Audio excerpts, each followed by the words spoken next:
గంభీరంగా రావాలి. ఏడ్చుకుంటే రావద్దు తల్లి. కేకలు పెట్టుకో.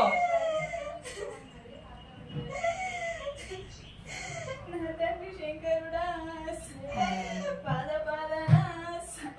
పదివేలు శరణార్థి నా తల్లి పార్వతి పాద పదివేలు శరణార్థి నా తల్లి గంగమ్మ 10,000 శరణార్థి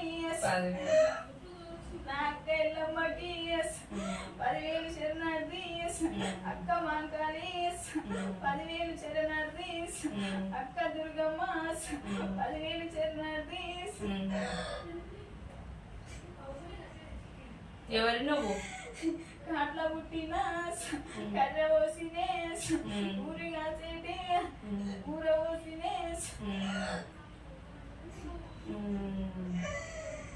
మరి వాళ్ళకి ఇంట్లో మంచిగా లేదు కదా తల్లి. మరి ఎందుకు మరి ఇట్లా ఏడిపిస్తున్నావు? ఏడ్చుకుంటూ వస్తున్నావు. ఏడ్చుకుంటూ రావద్దు. సంతోషంగా కేకలు వేసుకొని పలుకులు వాళ్ళకి చెప్పుకోవాలి. ఇట్లా పట్టణాలు వేసుకోవాలి, ఇట్లా పండుగలు చేసుకోవాలి, నిలబెట్టుకోవాలని చెప్పుకోవాలి. కానీ ఏడ్చుకుంటే రావద్దు. మరి ఇంట్లో కొల్లారులో ఏం జరుగుతుంది? పిల్ల అనుకున్న పనులు అయితే లేవంట.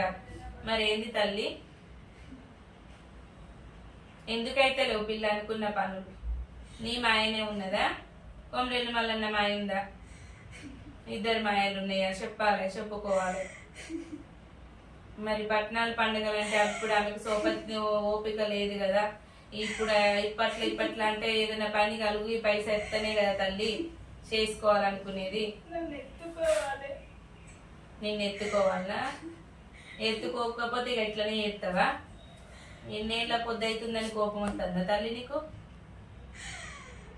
చెప్పు తల్లి, చెప్పు. నోరిప్పి చెప్తానే మాకు తెలుస్తుంది కదా. గట్టిగా చెప్పు, గంభీరంగా చెప్పు. నన్ను ఎత్తుకునేదాకా నన్ను ఎత్తుకోవాలి ఫస్ట్. ఇంట్లో లాగా కూడా నిమ్మలం లేదు. డొక్కులు ఆపతులు అన్ని నిమ్మలమే లేదు. గడ్డల పుల్లితోనే అన్ని ఎదుర్కొని వస్తుంది. ఆ పండుగ వేయాలి, నన్ను ఎత్తుకోవాలి. అప్పుడే వాళ్ళకి అన్ని చూపిస్తా, అన్ని చేస్తా. సంతోషం తల్లి.